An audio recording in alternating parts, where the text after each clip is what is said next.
Now we're getting to the end of lesson 11, and we have a man on the run. And what is his name? His name is Jacob. So Jacob was running, and as he ran out, he didn't know where to go or what to do, you can imagine, and he falls asleep with his head on a rock. And as he's sleeping there, he has a dream, and the dream is so beautiful. It's like a memorable dream. He knows this dream is not your normal dream. It must be coming from God, he thought. And he said the dream was there was a ladder that was going up to heaven, and then there was angels coming down the ladders and angels going up the ladders. He goes, wow, can you imagine? That must be a really spectacular dream.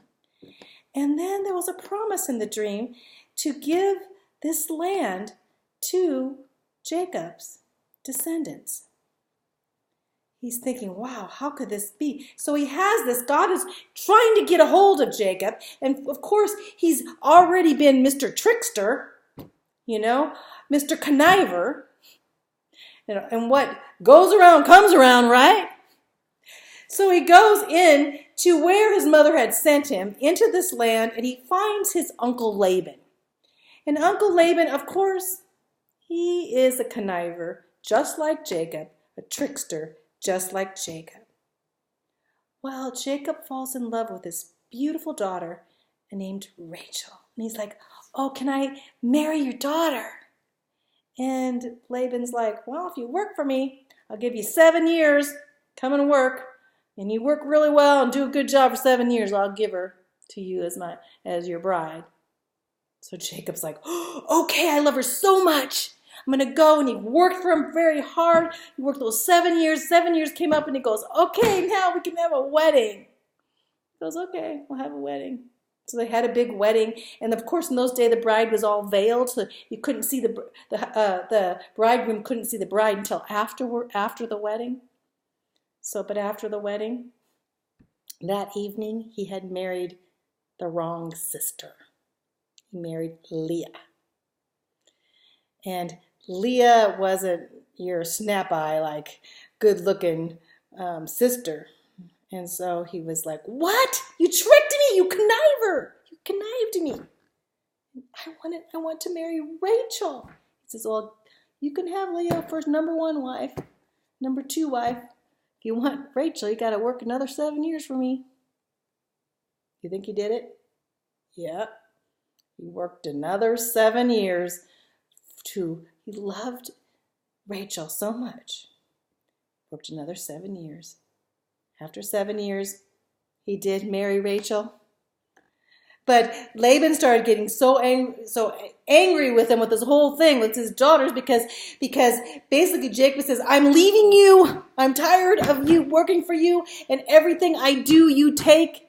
You are a conniver, manipulator. Kind of like Jacob connived with Esau, huh? So anyway, as they left. Laban came after him, but he came to the point where he could not chase him. God was not going to allow Laban to come and take his daughters and his family back. So again, they were traveling around in towards Canaan's land. Jacob, Leah, Rachel, their servants, and their children. Oh, that's important because this is where we're going to go into their children. Very important, Jacob's children. And we'll see later on in the Bible and all that they're mentioned through Israel's history. It's the 12 tribes of Israel, 12 boys of Israel. Glimpse into the future.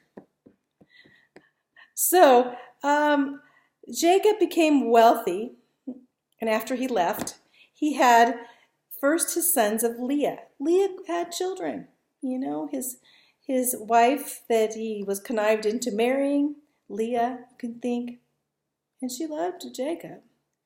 And she had her sons, Reuben, Levi, Simeon, Judah. Rachel was not able to have children here, and she's getting jealous. And so Rachel said, well, just like happened before with Sarah and Hagar, she takes her servant, and her servant's name was Bilhah, and she takes Bilhah and she has children, 2 boys, Gad and Asher. Well, then Leah thinks, well, if she's going to do this, I'm going to have more children than she has. So she gave Jacob her servant Zillah, and they had 2 children, Dan.